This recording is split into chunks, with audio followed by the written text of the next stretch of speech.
I was 19 years old back in 1997, and life had already beaten me down pretty good. My dad split when I was a kid, and Mom was just scraping by on whatever menschy job she could find. I had to drop out of high school to help put food on the table. Options were limited for a kid without a diploma. That's how I ended up working breakdown shifts at a rundown 24-hour convenience store on the edge of town. It was a real greasy pit. The floors were always sticky, the coolers were older than me, and half the merchandise was expired or damaged. But beggars can't be choosers. I needed any crummy job I could get. The graveyard shift from midnight to 8 a.m. was the worst. I'd be the only worker, just me and the sounds of the dumpster rats skittering around outside. Most nights were a real snooze fest. I'd restock shelves, run the register if any insomniacs or drunks wandered in, and tried every trick to fight off the zizz. Loud music, splashing water on my face, chugging syrupy gas station coffee, you name it. But there was this one night, a Thursday into Friday if I remember right, that I'll never forget as long as I live. It made me question everything I believed about ghosts, paranormal, and whether there really is life after death. It must have been around 3 a.m. and the place was a ghost town, no pun intended. I was zoning out hard behind the counter, probably fantasizing about somehow hitting it big to escape that dead-end job. That's when I heard a weird noise from the aisle with the canned goods. Sounded like something heavy hit the floor. I dragged myself over to go clean up whatever had fallen, grumbling under my breath. But when I turned that corner, I must have jumped 3 feet in the air. There, flickering like an old movie projector, was the transparent figure of a young man. I recognized him instantly. Rob, a former coworker who died tragically a couple years back. Rob was a few years older than me, a real easygoing guy who always looked out for the younger workers. He had dreams of getting out of that dead-end job too someday, becoming a cop or firefighter, something with meaning, you know?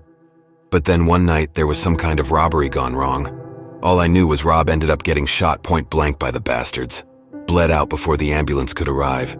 His death hit me pretty hard at the time.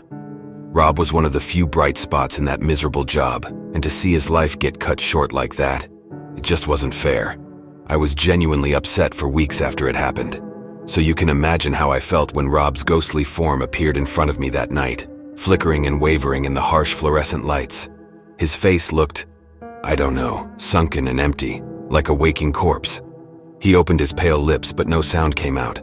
I wanted to scream, to run, to do anything except stand there paralyzed in shock. Then as fast as he appeared, the apparition vanished into thin air like it had never been there at all. I must have stood frozen for 5 minutes, my mind racing to comprehend what I had witnessed. Was I hallucinating from sleep deprivation? No way. I knew what I saw as clear as day. I spent the rest of that night shift glancing over my shoulder at every sound, jumping at shadow. I replayed the encounter in my head constantly, trying to somehow rationalize it, but knowing deep down it was inexplicable. Even after that nightmarish experience, my dumb broke self still came back for a few more shifts the following week. I figured maybe I really was just punchy from lack of sleep that one night, but then it happened again around 4 a.m. during an especially dead morning. I was zoning out restocking the chips when I caught some movement out of the corner of my eye. And there was Rob again, that ghostly silhouette glowing faintly in the next aisle over. This time it almost looked like he was restocking too, mimicking my movements in a slow, jerky manner. I froze in place, my heart pounding out of my chest. As the figure turned back towards me, I finally found my voice and let out a strangled yell of terror. The apparition's sunken eyes bored right into me one last time before dissolving into nothing. As terrifying as those encounters with Rob's spirit were, I was too damn broke to just quit. But the next day I begged the manager to put me on any other shift. Morning, evenings, didn't matter. Just not overnight when my former friend's restless soul was haunting the aisles. To her credit, she didn't look at me like I was completely insane. Maybe there was something to all those haunted stories the other employees had told after all, and she knew it too. From then on, I worked acceptable hours when the sun was up. Never had another paranormal experience. But those long, dark nights with Rob will forever be seared into my brain. I just wish he could have found some peace after that horrible ending.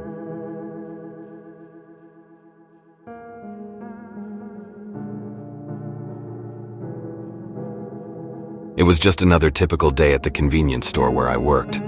I was on the day shift, mindlessly restocking the shelves and keeping the place tidy. As I was front-facing some products near the back of the store, something caught my eye in my peripheral vision. I turned to see my coworker emerging from the stockroom, so I followed her towards the register area, keeping my gaze fixed on her back. She rounded the corner and I called out her name, but there was no response. Slightly confused, I quickly made my way to the register expecting to find her there, but to my surprise, no one was behind the counter. The area was completely empty. Where did she go? I muttered under my breath, scanning the store. I called out for her again, and this time I heard her voice reply from the opposite end of the store, near the restrooms. Somehow, she had been standing over there the entire time. My brow furrowed as I tried to make sense of what had just happened. I could have sworn I saw her walk across the store mere moments ago. But there she was, clear across the way, giving me a puzzled look as if I had lost my mind. I shook my head, dismissing the strange occurrence. The other employees always joked about the store being haunted, and at that moment, I couldn't help but wonder if there was some truth to their teasing remarks. Laughing it off, I returned to my tasks, though the uneasy feeling lingered, making me question what had really transpired. After that unsettling experience of seemingly seeing my coworker in one place when she was actually across the store, I tried to shake it off and focus on my work, but I couldn't quite get the incident out of my mind. Had I really just imagined the whole thing? It had felt so real at the time. As the hours ticked by, I found myself scrutinizing every shadow and movement in the store, my nerves increasingly on edge. A couple of times I thought I saw something dart across the security camera feed on the monitor behind the counter, but whenever I did a double take, there was nothing out of the ordinary. By the time my shift was over, I was more than ready to get out of there. As I was clocking out, one of the other employees who worked the closing shift arrived. "Hey, you look like you've seen a ghost," he joked as I handed him the keys. "This place getting to you?" I forced an uneasy laugh. "You don't want to know." He must have picked up on my unsettled demeanor because he arched an inquisitive eyebrow. Against my better judgment, I relayed the bizarre experience I'd had earlier of apparently watching our coworker cross the store when she was really on the other side the whole time. To my surprise, instead of brushing it off as my mind playing tricks, he nodded slowly. "Weird stuff like that happens in here all the time. You get used to it." My curiosity piqued as I wondered what kind of weird stuff he was referring to. Ghosts? Glitches in the Matrix? I had to know more. "Like what kind of weird stuff?" I asked cautiously. My skin prickled as he recounted a few other unexplained occurrences that had happened on his shifts over the years. Apparently the rumors of the store being haunted weren't just jokes after all. I left that night feeling unnerved but also morbidly intrigued. Was there really something supernatural going on here? Or was it all just a series of coincidences and tricks of the mind? I couldn't wrap my head around having that kind of experience in plain daylight. Either way, I knew one thing for certain. I would never try to follow one of my coworkers through the store again after that disturbing experience. From then on, I kept my eyes firmly fixed ahead of me, not daring to let my gaze drift too far. Whatever was causing those unsettling occurrences, I didn't want to tempt fate further.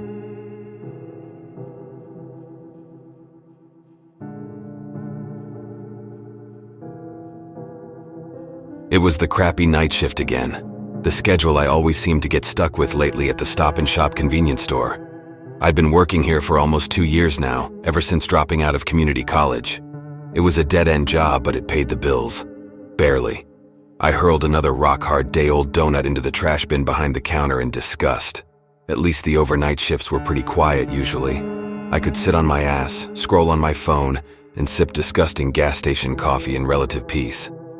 The manager was cool about it as long as the place looked neat for the morning crew. It was around 3 a.m. on a cold, rainy night.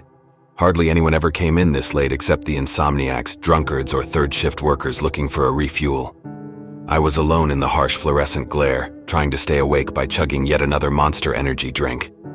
The store was empty and eerily silent, save for the dull hum of the cooler units and the occasional rumble of a car passing by outside on the rain-slicked street. That's when the bell above the entrance jingled, causing me to jump a bit in the stillness. A young man in a rain-soaked hooded jacket entered, his face pale and eyes wide with what looked like fear or distress. He hurried up to the counter, stomping puddles onto the cheap tiled floor. "Hey man, did you happen to see a little girl in here recently?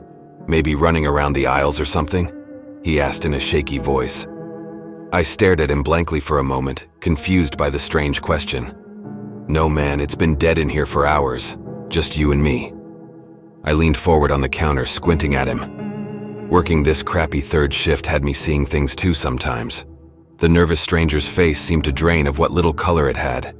His hands trembled slightly as he spoke again in a hushed tone. "Are you sure? I could have sworn I saw a girl maybe 6 or 7 years old in a nightgown, sprinting down that aisle back there." He motioned towards the dimly lit back corner of the store with jerky movements. A chill went down my spine as I suddenly remembered the urban legend about the ghost of a young girl who was murdered in these very convenience store premises decades ago. The story claimed she could be seen at night, still wandering the aisles, perhaps reliving her final terrifying moments. Before I could respond, the fear-stricken man stammered, "Never mind, man. I must be seeing things from the lack of sleep. You have a good night." He turned and quickly exited, the door slamming shut behind him. I was alone again, the store deathly quiet once more. But then I heard it, a faint, high-pitched giggle that seemed to echo from the back of the store. My heart pounding, I slowly came around the counter and tentatively made my way down the first dimly lit aisle. The giggling sound grew louder as I reached the middle of the store, but it kept shifting, seeming to come from multiple directions. I strained my eyes towards the shadows of the stockroom but saw nothing. "Hello?" I clumsily called out, my voice cracking with nervous tension. Only silence answered. The giggling had stopped as suddenly as it had started. I stood there frozen for a moment, my brain racing to rationalize what seemed impossible. Maybe it was just the ancient AC unit acting up, playing tricks on my exhausted mind after that creepy story. With leaden steps, I forced myself to continue down each aisle, desperately searching for any sign of the ghostly girl the terrified customer claimed to have seen. But there was nothing to be found. No tracks, no displaced products, no indication anyone had been in the back of the store at all. Shaken, I returned to my post behind the counter and slumped onto the stool, staring down the long stretch of aisles with dread. Had I imagined the whole thing, or was there something darker lurking here that I refused to believe? The rest of that graveyard shift dragged on interminably.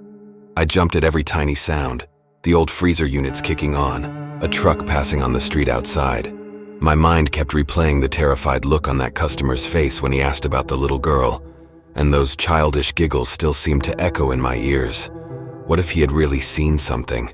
What if those giggles I heard weren't just a trick of my exhaustion, but the haunting laughter of that same little girl's spirit, the one who was brutally murdered in this very store, if the chilling urban legend was to be believed? By the time dawn finally arrived, bathing the aisles in gray morning light, I was an anxious, trembling wreck. Coworkers from the day shift arrived to relieve me, giving me confused looks at my frazzled state. I couldn't wait to get the hell out of there. The thought of staying another night in those dark aisles, by myself with any evil spirits that might still be there, made me really scared. Even though I really needed the job, I wondered if I could continue working there after seeing how spooky and creepy the place could get after midnight. I tried to convince myself it had all just been my mind playing tricks after that long, dreadful night shift. But the creeping sense of dread persisted with every return to the store after sundown.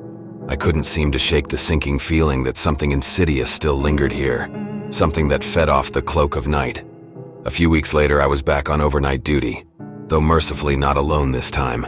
Another longtime night stalker was working to restock the drink coolers. We passed the darkened hours in relative silence, speaking only to grunt out the occasional complaint about the graveyard shift. Around 3 a.m., I stepped out from the back room after taking a leak, feeling somewhat relieved to be back in the harsh glow of the fluorescent-lit main sales floor. But that fleeting comfort was shattered by a sound that stopped me dead in my tracks, the unmistakable giggling of a young girl.